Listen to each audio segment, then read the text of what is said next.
No? So ngayong araw na ito, ipagpapatuloy natin yung series natin on missions, no? Go Beyond. Ito na yung huling message natin sa series na ito, no? And I pray na itong mga nakaraang linggo, nangusap sa atin ng Panginoon at binago niya yung mga puso natin. Hinanda niya yung mga puso natin kung papaano niya tayo gagamitin. So ngayong araw na ito, gusto ko ipakilala sa inyo ang isang tao. Hindi siya yung main character natin ngayon, pero gusto ko ipakilala sa inyo si Stephen. Siya yung naka-blue, hindi siya yung nakapula. So sino ba si Stephen? Si Stephen ay isang tapat na tagapagsunod ng Panginoon. Isa siya sa mga napili, no? Na isa sa mga unang leaders ng church. 'Di ba? He's a servant leader, no? So anong ginawa niya? Kasama niya yung ibang mga Kristiyano, umikot sila. They were praying for people. And as they were praying for people, gumagawa ng milagro yung Panginoon. Parang ganito, yung lumpo, nakakalakad. Yung bulag, nakakakita. Yung may sakit, gumagaling. Parang yung mga miracles ni Jesus. You see? At hindi lang yon. Umikot din si Stephen, hindi lang para mag-perform ng miracles, pero para rin i-share yung gospel para magkaroon ng pag-asa yung mga tao. Napakaganda ng kanyang ginagawa. Pero alam nyo nung nangyari sa kanya, ginawa sa kanya, hinuli siya, tapos pinatay siya. So isipin nyo to, no? Na yung hangad lang niyang gawin ay yung tamang bagay. Yung makakabuti para sa ibang tao. Pero ang naging resulta nun, na-reject siya and eventually, pinatay siya. And nung moment na nabato na siya ng madaming bato, tapos yung huling mga bato na lang yung ibabato sa kanyang ulo, at alam niya nang mamamatay na siya, ito yung pinagdasal niya. Panginoong Heso Kristo, tanggapin mo ang buhay ko. Tapos, hindi lang yun. Umiyak pa siya habang nagdarasal siya. Panginoon, itong ginagawa nila sa akin, huwag mo sana silang husgahan dito. Patawarin mo sila kung hihingi sila ng tawad sa'yo. Sa afternoon, namatay na siya. So makita natin dito na si Stephen, naintindihan niya yung mission niya. Hindi mission niya na mahaba yung buhay niya sa mundong ito. Yung mission niya is mapakilala niya ang Panginoon sa ibang tao habang nandito siya sa mundong ito. Kaya kahit yung mga taong pumapatay at nananakit sa kanya, yung puso niya is sana maligtas tong mga taong ito. Diba? And you know what? This looks like a dark time. No? Pero bago nangyari ito yung itsura ng church. Kung babalik tayo sa chapter 2, ito yung Day of Pentecost. Yung bumaba yung banal na espiritu for the very first time. Anong nangyari? 'Di ba? After i-share ni Peter yung gospel, 3,000 na tao ang naniwala sa Panginoon. At hindi lang yun, di ba? Hindi lang sila naniwala, pero they devoted themselves in the teaching of the apostles. They have fellowship together. They broke bread together. They celebrated the Lord's Supper together. And they prayed together. At hindi lang natapos yan doon sa 3,000 ng isang araw na naligtas. Anong nangyari? Araw-araw, patuloy sila nagtitipon-tipon together in the temple to pray. At nagtitipon-tipon din sila sa mga bahay-bahay nila to celebrate the Lord's Supper, to eat together, to have fellowship, nag-e-enjoy sila together. And while they are deepening their relationship with each other, anong ginagawa nila? They are praising God together. Ang ganda ng community.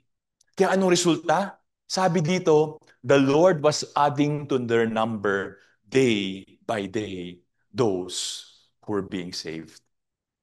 Di ba? Ang ganda nung sitwasyon nung church nung time na yon. Pero Anong nangyari? Dumating yung death ni Stephen. Siya ang unang Christian martyr. And after niyang namatay, anong nangyari? Ito yung nangyari. Tuloy natin, no? Sabi dito, Saul was in hearty agreement with putting him to death. And on that day, a great persecution began against the church in Jerusalem. And they were all scattered throughout the regions of Judea and Samaria, except the apostles. So you see, napakabigat ng persecution sa Jerusalem. Ay ano nangyari? Nagtakbuhan yung mga believers. Nagkalat sila sa iba-ibang mga lugar. So anong gusto kong ipaalala sa ating lahat ngayong umagang ito? Na ang kalaban natin, si Satan, anong gagawin niya lagi?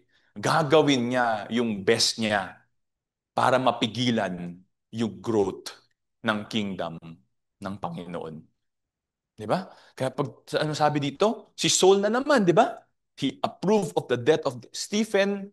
He persecuted the church, and right now he is ravaging the church, entering house to house, di ba? Dragging of men and women that he would put them in prison.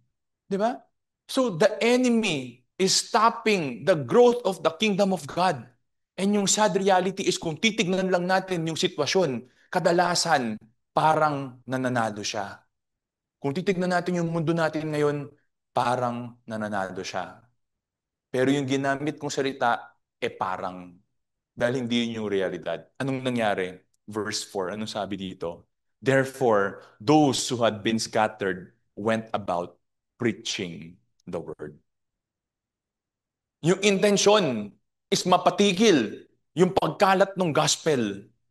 But you know what? The death of Stephen and the persecution of Christians in Jerusalem, napabilis lang yung pag-spread ng gospel. Kaya napakaganda nung sinabi ni Joseph sa Genesis 50:20. Nung namatay na yung tatay nila at natatakot na yung mga kapatid niya na baka gumanti siya sa maling ginawa sa kanya, ito yung sinabi niya sa kanila, As for you, you meant evil against me, but God meant it for good, in order to bring about this present result to preserve many people alive. So ano makikita natin dito? No? Ano makikita natin dito? Masama ang plano nila, but God meant it for good. That is true in the Old Testament. In the early church, they killed Stephen to stop the growth of the church. They intended evil, but God meant it for good. Totoo yun yung time ng New Testament din. And it is also true in our time right now. You know why? Because God does not change. 2 weeks ago, alam niyo yung nangyari sa atin. This typhoon, almost 2 weeks ago. Di ba? And when you look at our province, that time, di ba, last Friday, ano nangyari? It is devastated.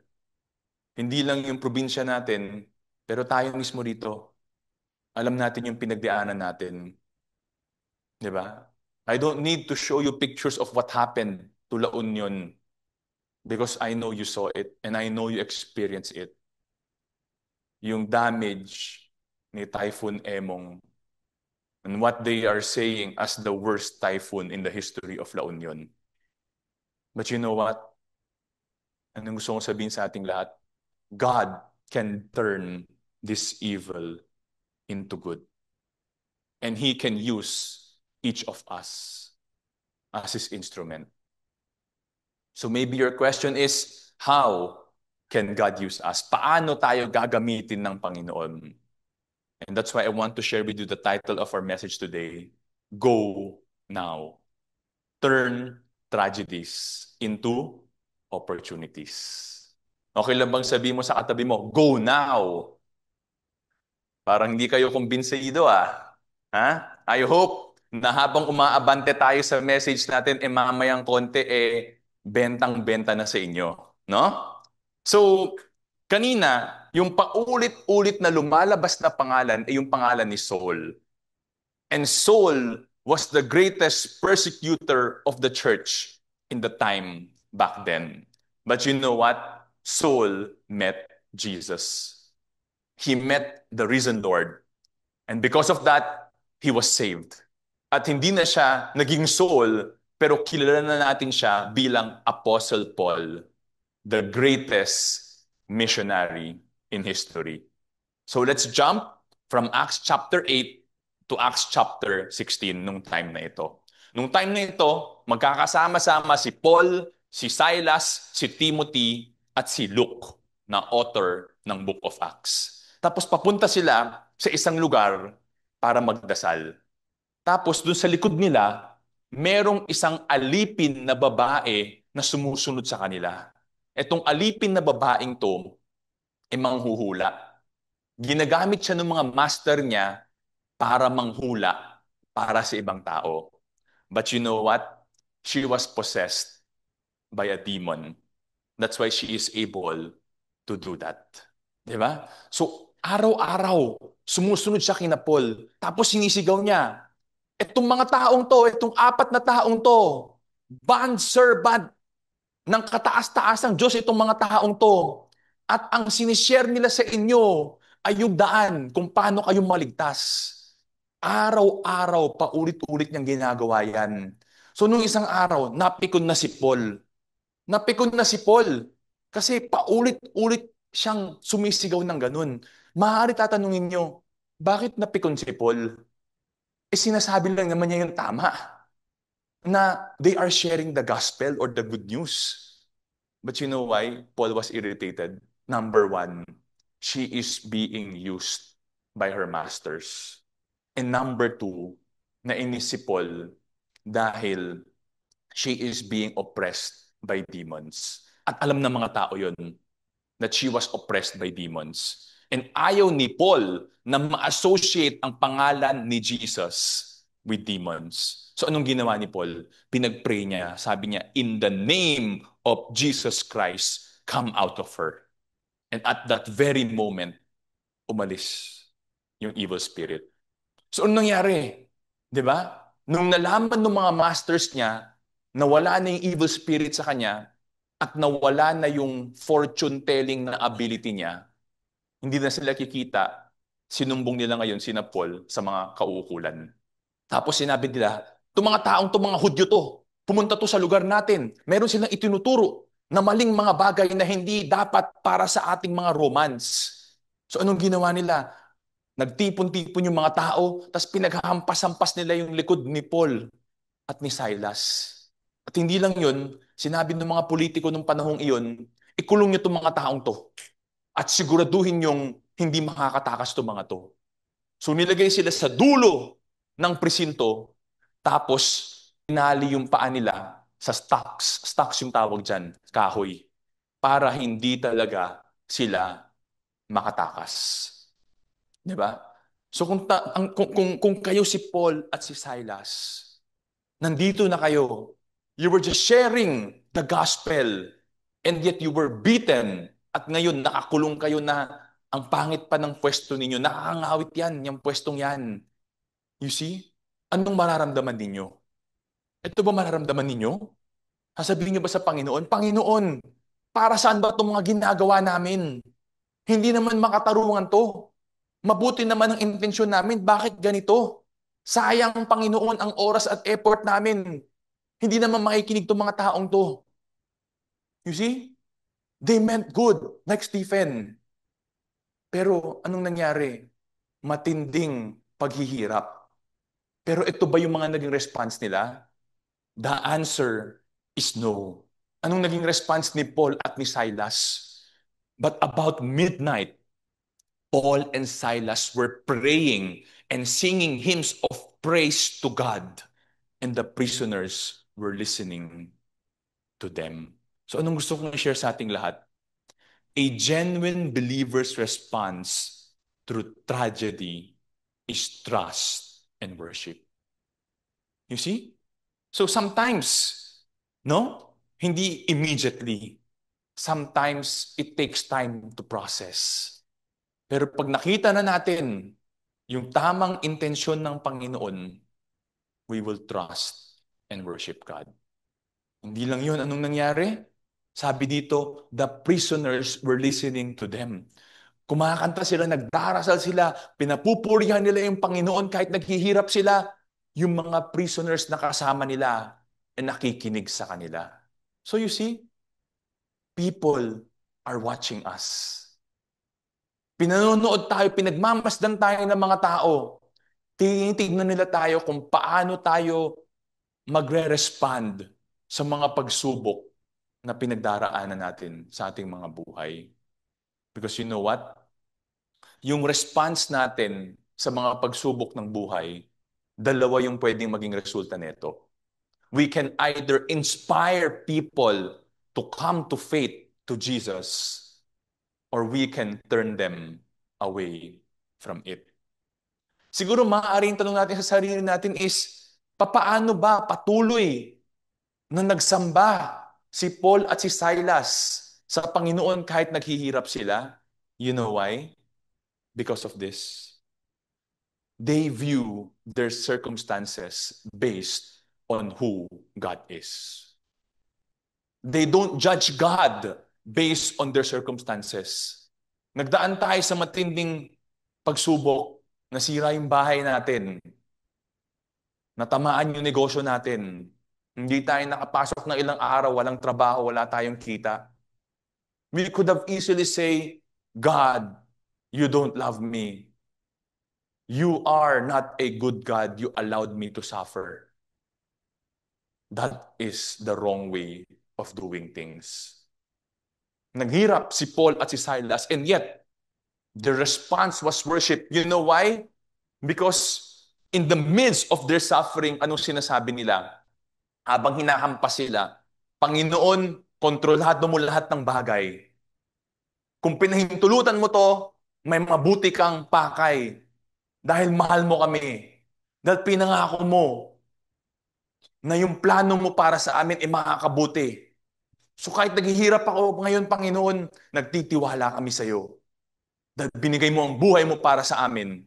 At kung yung buhay mo binigay mo para sa amin, alam namin na yung hangarin mo para sa amin ay yung kabutihan namin. That is how they saw God. That is why kahit gaano kahirap yung pinagdaraanan nila, yung response nila is to worship God. And you know what happened? Verse 26, and suddenly there came a great earthquake, so that the foundations of the prison house were shaken, and immediately all the doors were opened, and everyone's chains unfastened. No? So, habang nagdarasal sila, habang nagsising sila ng papuri sa Panginoon, nagkaroon ng malakas na lindol. Tapos dahil sa lakas ng lindol, nabuksan lahat ng pintuan at natanggal lahat ng mga kadena. Now, pag lumindol, posibleng makrak yung pader, posibleng mabuksan yung pinto, pag nasira yung pader, pero yung chains na matatanggal, that is supernatural. And the timing of the earthquake is also supernatural. No? So anong gusto kong sabihin sa ating lahat? Impossible situations become possible when God intervenes. Think about it. They made sure, sinabi, na siguraduhin ninyong hindi makakalabas ng kulungan, siguraduhin ninyong hindi makakatakas tong dalawang ito. So ginawan talaga nila ng paraan. Sa dulo sila ng kulungan nilagay, tapos tinali pa yung paa nila. You see? It is an impossible situation, but God made a way. So ano nangyari next? Verse 27, when the jailer awoke and saw the prison doors opened, he drew his sword and he was about to kill himself, supposing the prisoners had escaped. But Paul cried out with a loud voice, saying, "Do not harm yourself, for we are all here." So you see, one of the law or rules nung time nila dati ay kung ikaw ay Roman soldier at assign kang magbantay ng mga preso, tas nakatakas yung binabantayan mo, you will be given a death penalty. So yung death penalty na haharapin mo, they will humiliate you, pahihiyain ka nila, and they will torture you. You see? At alam nung soldier, yun yung pagdaraanan niya, kaya anong gagawin niya? Papatayin ko na lang yung sarili ko para hindi na ako magdaan ng hirap at kahihiyan. Alam ni Paul, kaya nung nakita niya napapatay na nung soldier yung sarili niya, anong sinigaw niya kaagad? Huwag mong saktan yung sarili mo. Nandito kaming lahat. You see, like Stephen, si Paul ganun din. Yung nagpapahirap sa kanya, yung so-called na kalaban niya, pinakitaan niya ng genuine care. Pwede niya hinayaan mamatay na lang eh. Di makatakas na sila. But you know what? That was not the intention of Paul. Kahit kalaban yan, kahit hindi Hudyo yan, kahit Roman soldier yan, pwedeng maligtas yan. Isang soul pa rin yan. Yan yung pananaw ni Paul. Kaya anong nangyari doon sa sundalo? Sabi niya dito, and he called for lights and rushed in. And trembling with fear, he fell down before Paul and Silas. You see? Itong jailer na to, kilala niya si Paul and Silas. Alam niya yung mensaheng sinishare nila. At yung earthquake na nangyari, yun yung supernatural sign na nagbukas ng mata niya sa mensahe ni Paul at ni Silas. So anong gusto kong i-share sa ating lahat? Our so-called enemies are actually our mission field. You see? If we see everyone with these eyes, then the reality is wala tayong kaaway. Dahil lahat ng tao, kahit yung mga taong nananakit at nagpapahirap ng buhay natin, sila ang mga taong pwede nating abutin para sa Panginoon. So anong sinabi ng sundalo kay Paul at Silas? After he brought them out, nilabas nila sa kulungan, Sirs, what must I do to be saved? You see? Anong kabilin-bilin sa kanya? Hindi pwedeng makalabas itong dalawang ito. And yet, he brought them out. Di ba? He brought them out. Di ba? And ang tanong niya sa kanila, anong kailangan gawin ko para maligtas ako? You see? Anong sabi ni Paul? They said, believe in the Lord Jesus and you will be saved, you and your households. And they spoke the word of the Lord to him together with all who were in his house. Di ba? So anong gusto kong sabihin sa ating lahat? Ang pinakamahalagang question na tatanungin nating lahat ay yung tinanong nung jailer. Anong kailangang gawin ko para maligtas ako? And you see, a lot of people are asking this question. And the sad reality is they get different answers. This is the most important question to ask. But you know what? There's only one correct answer to the most important question. And that is through Jesus alone. You see? Yun yung sinabi, believe in the Lord Jesus Christ and you will be saved. Maaari tanong natin, bakit si Jesus? You know why? Because sabi sa John 3:16, for God so loved the world that He gave His only begotten Son, that whoever believes in Him shall not perish, but have eternal life. No?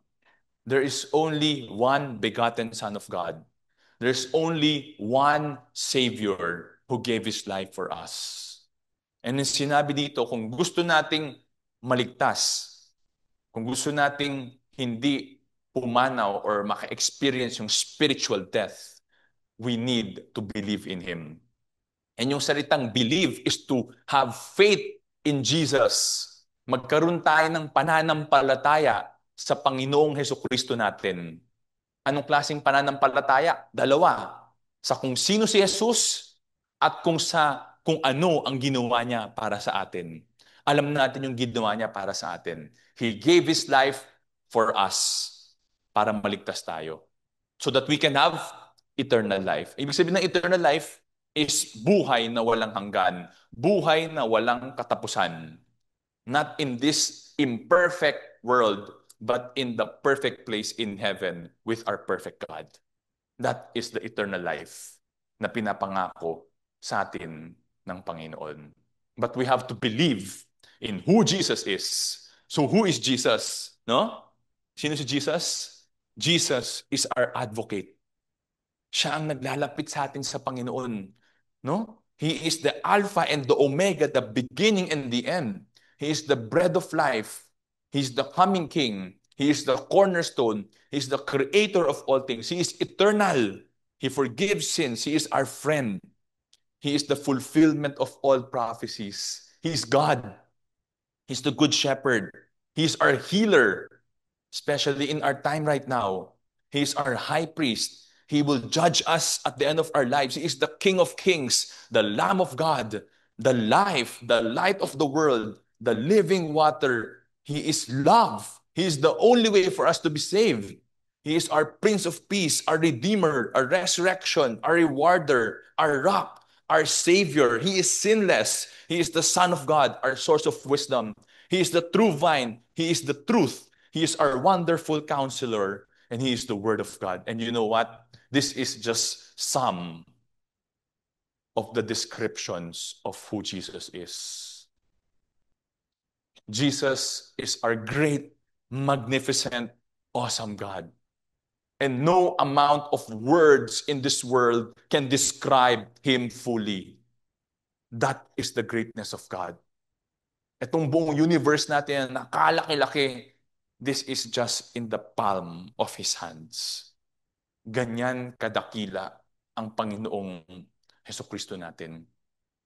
Kailangan nating siyang paniwalaan sa kung sino siya. You know why?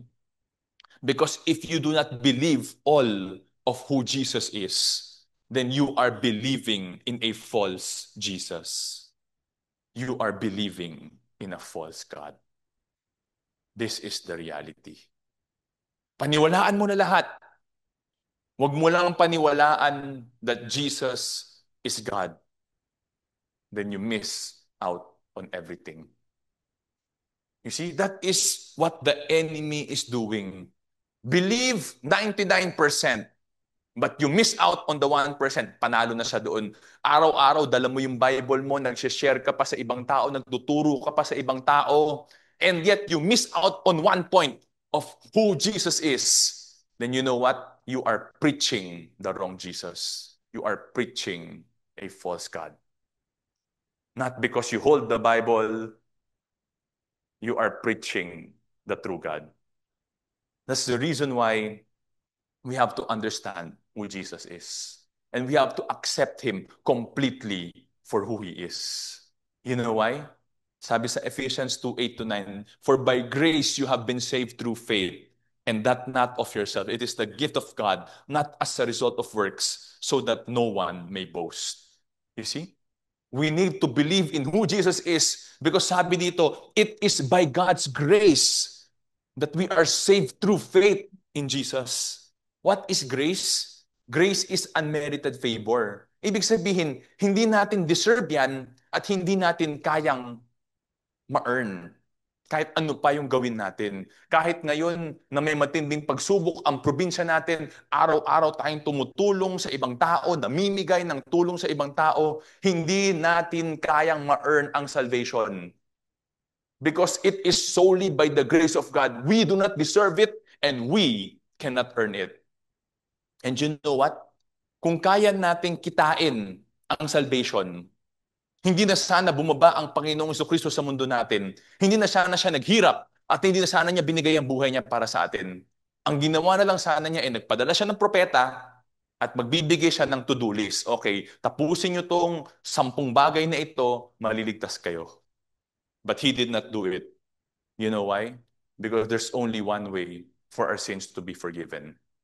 And that is through the death of a perfect sacrifice. At ang Panginoong Jesucristo lang ang namuhay ng perpektong buhay sa mundong ito. No? So, ano nangyari? Nung shiner ni Paul at ni Silas yung gospel dun sa jailer at sa family members niya. Ano sabi dito? And he took them that very hour of the night and washed their wounds, and immediately he was baptized, he and all his households. And he brought them into his house, set food for them, and rejoiced greatly, having believed in God with his whole family. You see? So, anong ginawa niya? Nilabas siya sa kulungan, pinunasan niya yung sugat nila, hinugasan niya, dinala niya sa bahay niya, pinakain niya. And you know what? In the process, they gave their life to Jesus and his whole family was baptized. So you have to understand, yung kulungan na yun, usually, yung bahay ng mga jailer, nandun din sa proximity na yun. Usually, nasa tabi ng pader yan ng wall ng city. So hindi sila lumabas, nandun lang sila. And after nilang ginawa to, I'm sure, binalik niya ulit sa kulungan. Kasi kung hindi niya binalik sa kulungan yun, ano mangyayari? Papatayin siya. Because pinatakas niya yung mga prisoners. And the following morning, ano nangyari? Now when the day came, the chief magistrate sent policeman saying, release those men. You see? Huwag niyong pakakawalan. And yet the following morning, release those men. Makikita nyo ngayon yung intentionality ng Panginoon. God allowed Paul and Silas to be beaten and to be put in prison, to suffer. You know why? To save one man and his family. Yun ang intentionality ng Panginoon. Hindi tumitingin yung Panginoon sa 3,000 lang. Pero yung isa, importante sa Panginoon. Kaya sana tayo ganun din. Huwag natin tignan yung 10, yung 20, yung 5. Kung merong isang pinadala sa atin ng Panginoon, importante yun para sa Panginoon. Di ba? Kaya pinagdarasal ko na mabuksan yung puso natin para sa kapwa natin. No? You know why? Because God can turn our greatest tragedy into our greatest opportunity to share about the hope that we have in Jesus. No? So ano yung title ng message natin? Naalala nyo? Go now. No? Turn tragedies into opportunities. Pwede ba? Sabi mo sa katabi mo, go now. Yun, dumami na. Hindi pa tayo tapos. Sana pagpatapos na tayo, lalong lumakas pa, no? So, go now, no? So, anong tinatawag sa atin ng Panginoon ngayon? Lahat tayo tinatawag tayo ng Panginoon ngayon. Hindi lang yung mga taong pumupunta sa ibang bansa para i-share yung gospel sa mga bansa na hindi open sa Christianity, ang missionaries. Lahat tayo, we can be missionaries kung nasaan tayo at lahat tayo, tinatawag tayo ng Panginoon na maging missionary at maging servant sa mga tao na nakapalibot sa atin. Siguro maaari yung tanong natin bakit ako? Bakit tayo? You know why? Kasi nandito ka ngayong umaga. Yun yung sagot. You know why? Kasi sabi sa Romans 10:14, how then will they call on him whom they have not believed? How will they believe in him whom they have not heard? And how will they hear without a preacher? Bakit tayo? Dahil dalawa lang yung grupo ng tao na nandito sa lugar na to ngayong umagang ito. Number 1, alam nyo na yung gospel. And number 2, narinig nyo yung gospel ngayong umaga. Ano yung gospel? That Jesus gave His life for us. That if we put our faith in Jesus, our sins will be forgiven and we can go to heaven someday at the end of our lives. So there's 2 people here. You have heard the gospel for the first time. You have accepted God in your life habang nagpe-preach pa lang ako ngayon. And yung iba sa atin dito, alam na natin yung gospel. Di ba? That's why you can actually go because of that. It's not complicated. No?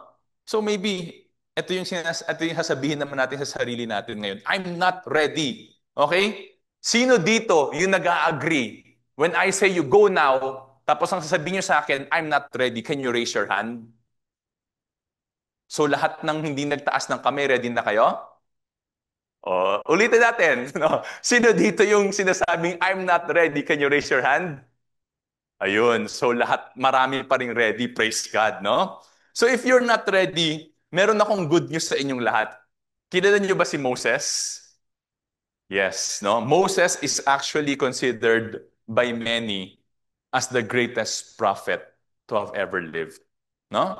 And at the end of Moses' life, no? Ito yung sinabi ng Panginoon kay Moses. Since that time, no prophet has risen in Israel like Moses, whom the Lord knew face to face, for all the signs and wonders which the Lord sent him to perform in the land of Egypt against Pharaoh, all his servants, and all his land. And for all the mighty power and for all the great terror which Moses performed in the sight of all Israel. Moses was the greatest prophet. Alam natin yung 10 plagues na ginawa niya. Alam natin that he was the one na ginamit ng Panginoon to set the Israelites free from their slavery in Egypt. He divided the Red Sea. He spent 80 days and 80 nights with God without food or water. Supernaturally, God sustained him. But you know what? Yung picture ni Moses na nakikita natin, the greatest prophet, hindi siya nagsimula ng ganun. When God first called Moses, ito yung sinabi ni Moses sa Panginoon, Lord, please Lord, I have never been eloquent, neither recent nor in the time past, nor since you have spoken to your servant, for I am slow of speech and slow of tongue. When God called Moses, anong sinabi ni Moses? Lord, sandali lang. I'm not ready. I'm not qualified. Yan ang sinabi ni Moses sa Panginoon. Anong response ni God sa kanya? The Lord said to him, who has made man's mouth? Or who makes him mute or deaf or seeing or blind? Is it not I, the Lord? Now then go, and I, even I, will be with your mouth and teach you what you are to say. You see? Ano sinasabi sa atin ng Panginoon? Ano sinasabi ng Panginoon kay Moses? Ito yung sinasabi ng Panginoon, do what you can. Gawin mo kung anong kaya mo. Dahil yung pakiramdam mo, mga pagkukulang mo sa abilidad mo ngayon, anong gagawin ng Panginoon? Pupunahan niya yun. Yung pagkukulang mo, God will fill in the gaps so that you can accomplish yung task na binibigay niya sa'yo. You see? And you know what? God will really fill in the gaps. You know, one of the things na kailangan natin matutunan is we have to know kung ano yung work na gusto na ng Panginoon para sa atin. Yung isa sa mga kaklase ko sa Bible school dati, shinare niya na parang, you know what? If God will send me, sabi niya, to China, to share the gospel there, to build a church, I don't know if it's allowed, it's not allowed, but to build a church, it's gonna cost a lot to mobilize. But you know what? If God calls me to go, I will go. You know why? I only have limited resources, but God has unlimited resources. At kung will niya na pumunta ako doon, sisiguraduhin niyang ma-provide yung pangangailangan ko. Parang sa mga kumpanya lang sa mundong ito. For example, ang isang malaking kumpanya, Coke, for example, because Coke is the first company to enter China. Di ba? So isipin mo si Coke, gustong pumasok ng China, papadalin niya si Harry, kunyari, Harry, punta ka ng China, tayo ka ng planta natin doon. Do you think pag pupunta si Harry doon, si Harry yung kailangan mamuhunan? No. The company will provide for everything. It is the same with God. If God calls us to do something, tas alam niya yung limitation natin, He will fill in the gaps. We just have to do what we can. So I pray na naintindihan natin ngayon that we just have to trust God and He will help us do the work na gusto niyang gawin natin. Pero, maaari, ito naman yung sasabihin niyo sa akin, I do not know a lot. Di ba? Kukunti lang yung alam ko sa Bible. Or hindi ko sure kung paano mag-share ng gospel. Ay, mas nakakatakot. Meron naman akong babasahin gospel tract. Pero paano pag may follow-up question? No? Mahirap na yun. Di ba? You know what? Those are valid questions. And those are valid thoughts. No? Ito lang gusto ko i-share sa ating lahat sa Luke chapter 12 verse 11 to 12. Sabi dito ng Panginoon, when they bring you before the synagogues and the rulers and authorities, do not worry about how or what you are to speak in your defense and what you are to say, for the Holy Spirit will teach you in that very hour what you ought to say. You see? Kaya very important na bago tayo gumawa ng kahit na anong bagay, we pray for God to guide us. That we pray for the Holy Spirit to lead us. Di ba? Because ako, I have experienced this many times. Going in to a counseling, going into someone na sasara ng gospel, wala ka namang alam kung anong sasabihin sa'yo. Hindi mo alam kung anong tanong, hindi mo alam kung anong istorya ng buhay. And yet, God will give you wisdom. Yung dating nabasa mo sa Bible na nakalimutan mo na, biglang lalabas na lang. Dahil yun yung kailangan ng taong nasa harapan mo. So you see, knowledge and experience are not prerequisites for being used by God. Kung anong pangangailangan natin nung time yun, ibibigay niya sa atin yun. Pero, may pero, may pero. Pero, kailangan mag-effort pa rin tayo na pag-aralan yung salita ng Panginoon. Bakit? Anong maaalala mo kung hindi mo nabasa? Anong maaalala mo kung hindi mo napag-aralan? Para kang mag-e-exam bukas, tapos magdarasal ka ngayong gabi, Lord, di ako nag-aral, bahala ka na. Di ba? I trust you. Hindi pwedeng ganon. There's God's part, but we have to do our part. And you know why?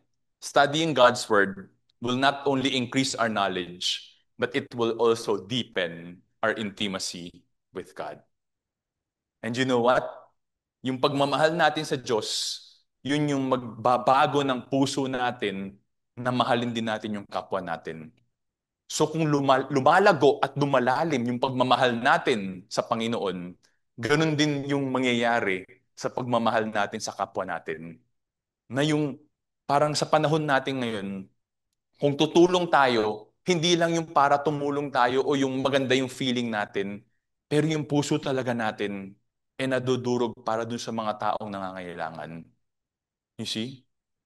So I pray na mag-effort talaga tayo, no? So last year, around October, nag-challenge kami ng Bible in a Year Challenge. Marami sa inyo nag-sign up, no? So again, we are reminding you, it is already August, no?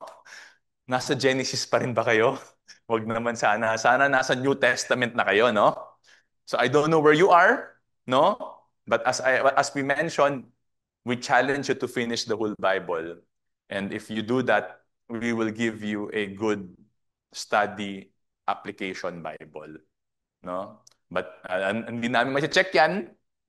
Bahala na si Lord na mag-check sa inyo, no? So please do read God's word.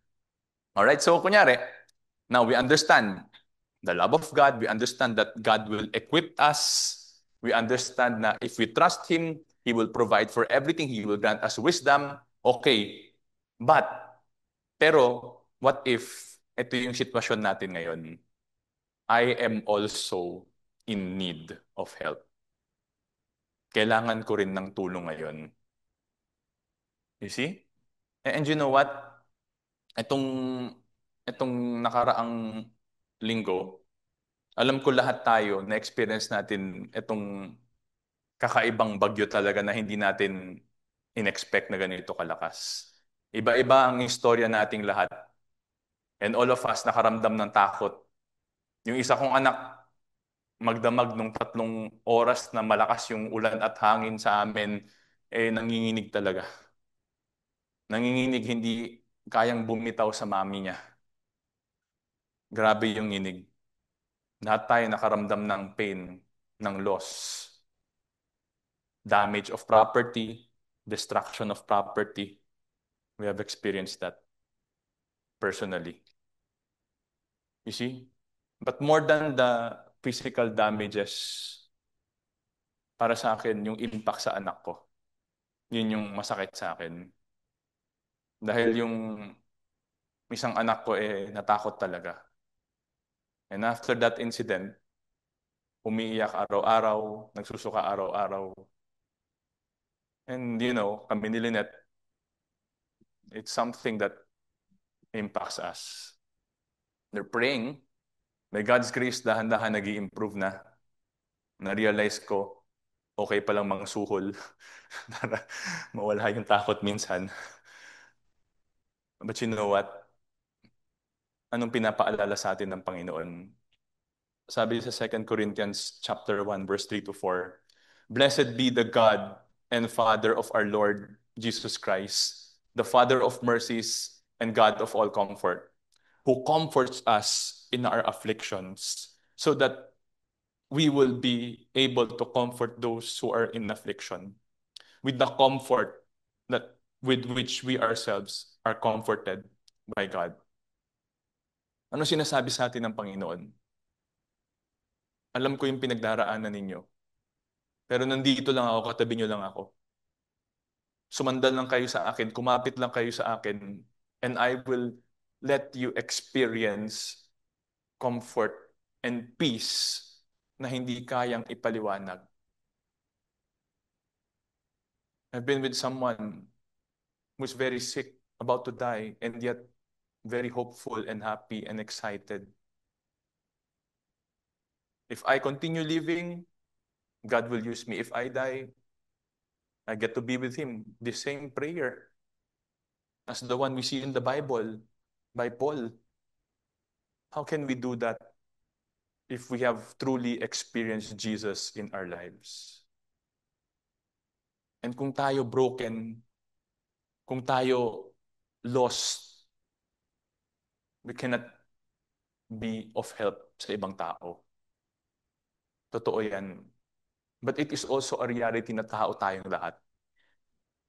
Kaya pinagdarasal ko na ngayong araw na to, we receive God's comfort. Dahil maraming tao na trauma sa bagyong ito. When we went around to look at the different houses, to visit different people, we have seen, and very common thing we hear, even lalo na sa mga matatanda na, we have never experienced this in our entire lives. I pray that today you receive God's comfort. You surrender your fear to Him. You surrender your worries to Him. And you ask Him to grant you peace and comfort so that you can go now and be a comfort to others as well. Sabi sa Matthew 25, sabi dito, For I was hungry and you gave me something to eat. I was thirsty and you gave me something to drink. I was a stranger and you invited me in. Naked and you clothed me. I was sick and you visited me. I was in prison and you came to me. Diba? Tapos ano sabi dito? The righteous will answer him, Lord, when did we see you hungry? Kailan ka namin nakitang gutom na pinakain ka namin? Kailan ka namin nakita ng uhaw na pinainom ka namin? Kailan ka namin nakita na stranger ka na pinapasok ka namin sa bahay namin? Uhubad ka na binigyan ka namin ng damit? Kailan kang may sakit o nakakulong na pinuntahan ka namin? Yan ang tanong ng mga taong may puso para sa Diyos at para sa ibang tao. Anong sagot ng Panginoon? The king answered and say to them, Truly I say to you, to the extent that you did it to one of these brothers of mine, even the least of them, you did it to me. Ano sinasabi ng Panginoon sa atin? What we do for others, we ultimately do for God. Kaya alam ko may iba-iba tayong pagsubok na pinagdaraanan sa buhay natin ngayon. Lalo na itong typhoon na dumaan sa atin. But you know what? The message is still the same. Go now. Turn tragedies into opportunities. Can you tell the person beside you, go now? Yun. Amen. Amen. No? Saan tayo pupunta? Bahala na si Lord mag-lead sa inyo, no? Amen, no? So before we end, I'd like to share with you something. No? It's a bonus, no? When you look at this picture, no? It's a picture, it's a painting of a girl with a cross. When you look at this painting, it looks like na itong babaeng ito nagluluksa sa isang gravesite. Then maaari nakalibing yung mahal niya dyan. But you know what? When you look at the big picture, it is actually just a twig in a beautiful sunset setting ng painting na ito. You see? At ano yung mensahe sa atin ng Panginoon? Sabi niya sa Romans 8:28, and we know that God causes all things to work together for good to those who love God, to those who are called according to His purpose. So anong sinasabi ng Panginoon? Hindi pinapangako ng Panginoon, hindi tayo daraan ng pagsubok. Hindi pinapangako ng Panginoon, hindi tayo daraan ng paghihirap. Pero ano sinasabi ng Panginoon? Lahat ng darating sa buhay ninyo, kung kayo ay naniniwala at sumusunod sa akin, ang magiging resulta niyan ay yung kabutihan ninyo. So I'd like to leave you with this, no? Zoom in. Yung struggles natin, we feel like it's a curse. But when we zoom out, ano mangyayari? They fade into the background of a story far more beautiful than we imagined. Ako, ang dami kong personally pinagdaanan na pain sa buhay. Sa buhay ko, personal sa buhay naming pamilya, ang dami naming iba-ibang pinagdaanan. But you know what? I still remember them, but they do not hurt anymore. I still remember them. And even yung pinaka matinding pagsubok sa buhay ng pamilya namin, no akala namin di na namin makikita yung mama ko. You know what? I still remember it clearly. But you know what? I remember our pain and fear. But after I remember, yung kasunod lagi is, thank you, Lord. Because yun yung time na ginamit mo para maabot ako. Para maabot yung mga kapatid ko. You see? Our painful past, even yung pain and suffering na pinagdaraanan natin ngayon, someday, when we look at the whole picture, it is just part of the beautiful painting we call life na binigay sa atin ng Panginoon. So as we close, ano ulit? Go now. Turn tragedies into opportunities. So as Harry has mentioned a while ago, this coming tomorrow and possibly on Wednesday, we will have relief efforts in San Juan, Bacnotan, and Luna. We have already coordinated with the military and the LGUs. I think we will be giving more than 2,000 relief packs. So meron na tayong volunteers from the military to transport and to do the logistics, but we need people to share the gospel and to pray for people. Because yung desire natin is not just to hand out food or clothing or whatever necessities na kailangan nila, but we also share the most important thing, and that is the gospel. So I pray that you participate. No? This is the time to apply. Kung wala naman kayong trabaho nung time na yon, or kung estudyante kayo, wala kayong pasok, please do volunteer.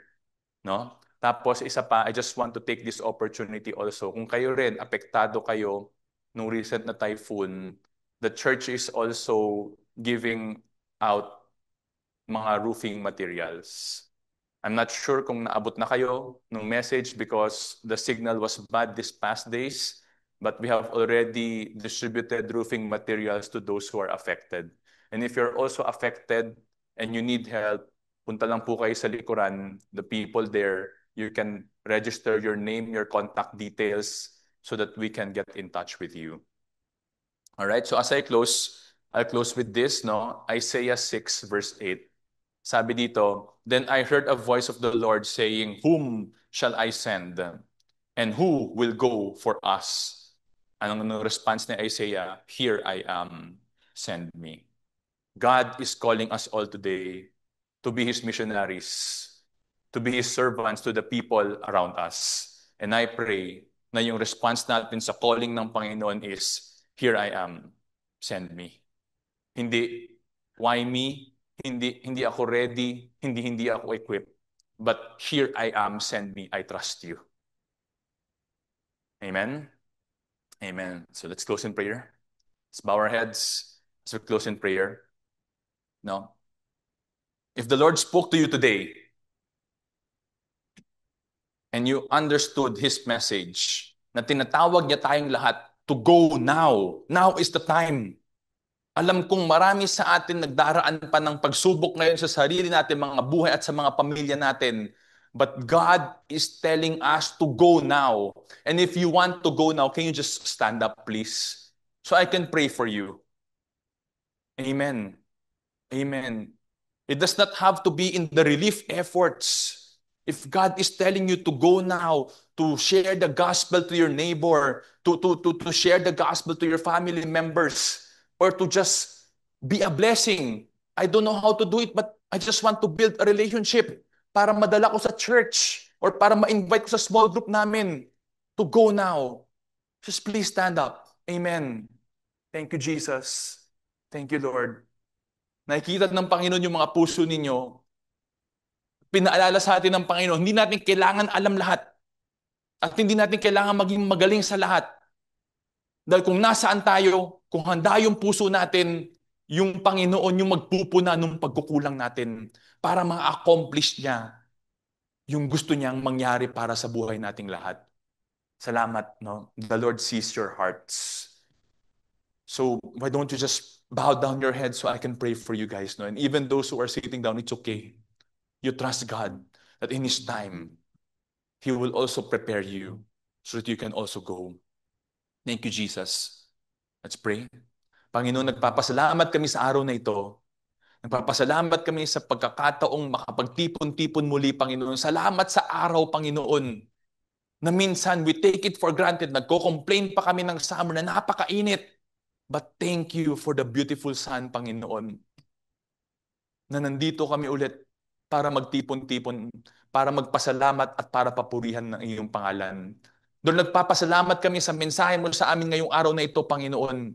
Nagpapasalamat kami na pinaalala mo sa amin na hindi namin kailangan mag-intay ng bukas. Dahil ngayon mismo, we can go out to the field, Panginoon. Dahil napakaraming tao nangangailangan sa iyo. Napakaraming tao nangangailangan ng pag-asa.